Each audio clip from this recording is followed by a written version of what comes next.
जय हिंद जय भारत। मैं सुभाष कुमार मिश्रा आप सभी का स्वागत करता हूं AKTU के मल्टीपल चॉइस क्वेश्चन के सेट नंबर 2 में।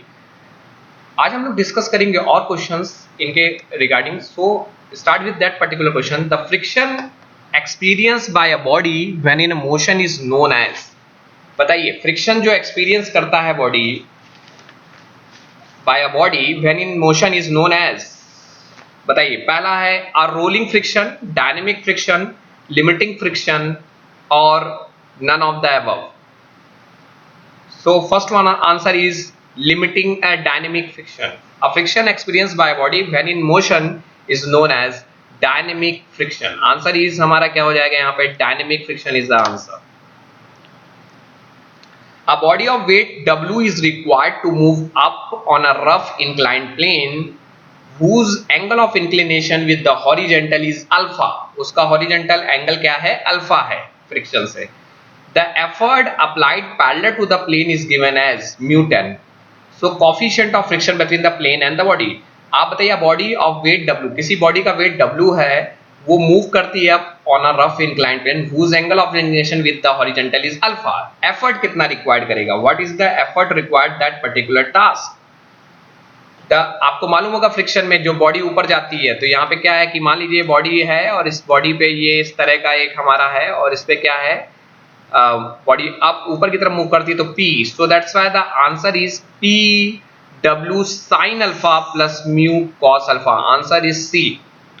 Third, if the resultant of two equal force has the same magnitude as either of the force, then angle between these two forces. मान लीजिए if the resultant of two equal force has the same magnitude, उनका same magnitude है. If you also P and Q, P is equal to Q, जो P का मान है वही Q का मान है. So the angle between the two forces is what? Angle वहां पे क्या होगा, 90 degree. So angle for that particular is 120 degree. क्यों? P R is equal to what?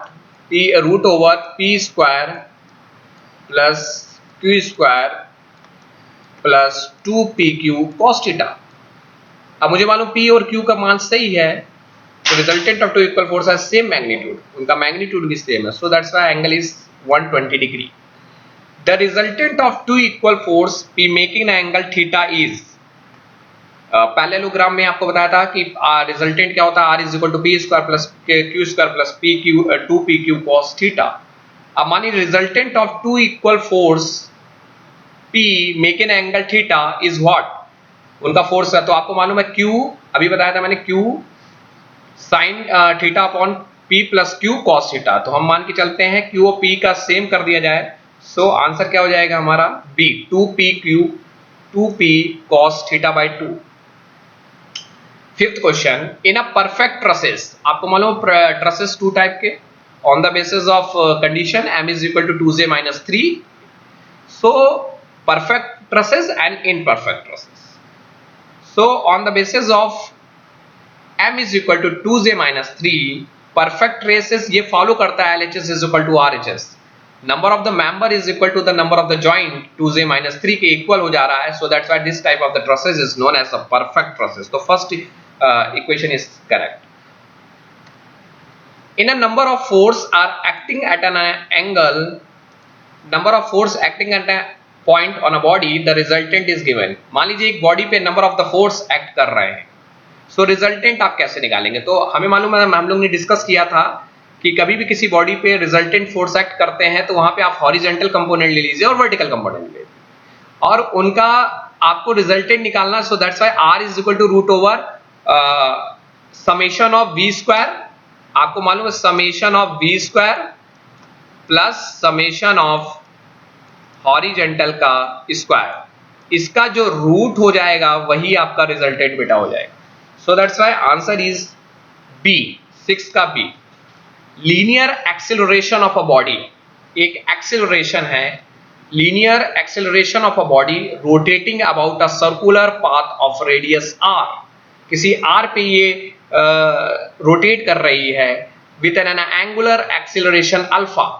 तो इसका linear acceleration of a body उसका क्या है, a क्या होगा, when a body is rotating about a circular path. तो देखिए आपको मालूम है v is equal to omega R होता है, सो बिल्कुल उसी तरीके के a is equal to what, a is equal to angular acceleration and what radius. So that's why this B answer is correct.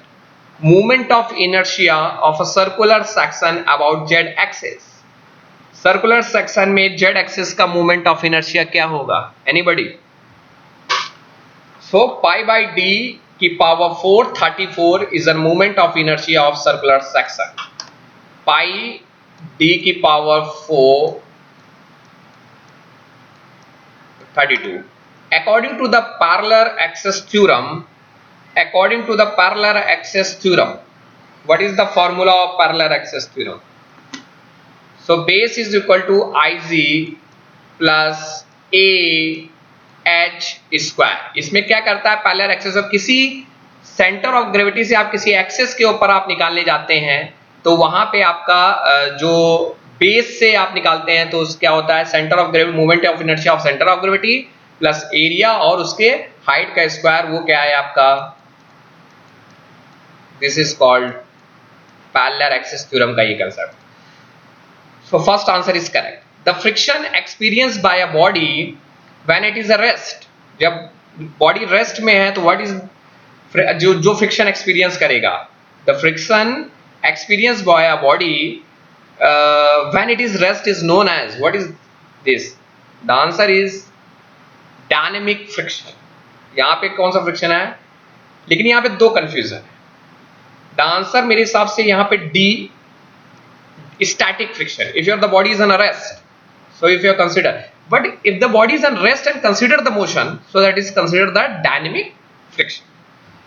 Energy passes by a body due to position is called, energy passes by a body due to position, position के through, position क्या है, height में changes हो रहा है, height में changes हो रहा है तो व्हाट इज mgh, हम क्या करते हैं mgh। So that's why that is called the potential energy की बात यहां पे की जा रही है। कौन सी एनर्जी की बात की जा रही है, पोटेंशियल एनर्जी की बात हमारी की जा रही है। Next slide. Coefficient of friction between, coefficient of friction depend upon, coefficient of friction depend किस पे करता है, नेचर ऑफ सरफेस पे डिपेंड करता है, एरिया ऑफ सरफेस पे डिपेंड करता है, वेलोसिटी ऑफ स्लाइडिंग पे, shape of surface, none of this. देखिए ये तो श्योर है कि it is depend on the surface, क्योंकि रफ सरफेस और स्मूथ सरफेस हमने बताया तो सरफेस पे तो डिपेंड कर रहा है, एंड एरिया पे भी डिपेंड करेगा। तो एरिया पे डिपेंड करेगा नहीं करेगा तो, लेकिन nature of the surface sure हो गया हमारा कि nature of the surface is depend, but the area is not consider.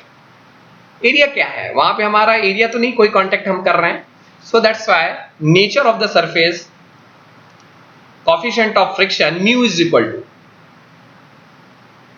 so that's why mu is coefficient of friction and depend on the nature of the surface. Answer is A. Question number 13, for a system to be equilibrium, कोई भी system सामान्यावस्था में है उसके लिए क्या condition follow होनी है, हमेशा बताया आपका horizontal force is equal to 0, vertical force is equal to 0, movement is equal to 0, ये जब पूरा 0 हो जाएगा, सो दैट्स व्हाई हमारी, तो answer D is correct, all of the above is correct for that equilibrium condition. Very important, 100% यहां कहीं ना कहीं इन पूरे स्लाइडों से आपको आंसर क्वेश्चन मिलेंगे। Condition of equilibrium for concurrent forces are, very important, concurrent forces के लिए पहले तो कॉन्करेंट फोर्स क्या होते हैं, कॉन्करेंट, कोप्लानर नहीं है, कोप्लानर एक ही प्लेन में, कोलिनियर एक, कॉन्करेंट एक ही पॉइंट से निकलने वाले, ठीक है। सो व्हाट, वहां पे क्या आपका सेम होना चाहिए, सो दैट्स व्हाई वहां पे horizontal forces is equal to 0 and the vertical forces 0, movement नहीं कंसीडर करेंगे, मूवमेंट तो ऑटोमेटिकली वहां कंसीडर नहीं होगा, so that's why A and B both are correct, so that's why answer C is correct, वहां movement को 0 नहीं लेते कॉन्करेंट फोर्स में, यही important. Fifth one, very important question, law of transmissibility of force state that, transmissibility of force state क्या कहता है कि एक फोर्स, एक पिंड पे लगने वाला फोर्स कब दूसरी उसके लाइन ऑफ एक्शन पे वो ट्रांसफर कर दिया जाता है तो उसका इफेक्ट सेम रहता है, सो उसका इफेक्ट कहीं कभी चेंज नहीं होता है उस पे कोई, तो दैट्स, तो यही पूछ रहा है कि law of transmissibility of force state that if a force is transferred to the same line of action on other point of, उसी लाइन ऑफ एक्शन पे कहीं दूसरी जगह लगा दिया जाए तो उसके इफेक्ट में क्या चेंज होगा, कुछ नहीं चेंजेस होगा. So that's why the remain same.